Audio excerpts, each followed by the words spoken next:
ஆனால் இந்த பீஸ்வர் அதாவது தந்தைக்காக நான் திருமணம் செய்ய மாட்டேன், நித்திய பிரம்மச்சாரி விரதம் பூண்டுகிறேன் அப்படின்னு சத்தியம் கொடுத்துட்டார். ஒருவேளை இந்த பெண்கள் இந்த விடை தேர்ந்தெடுத்தா இந்த பெண்கள் வச்சு வாழ முடியுமா? வாழ முடியாது, வாழ முடியவே முடியாது. அதாவது பிரம்மச்சாரி விரதம் பீஸ்வன் அவன் எதுவுமே இல்ல, எதுவும் இல்லாதவள அந்த சுயவரத்தில் இடம்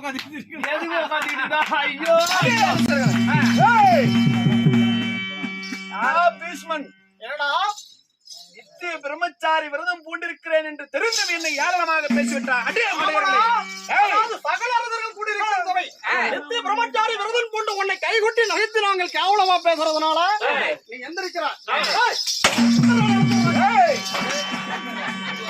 அதே சால்வனே கவனம் கொள், உன்னை எமை பொழுதில் நான் எவ்வளோகத்திற்கு அனுப்பிடுவேன்.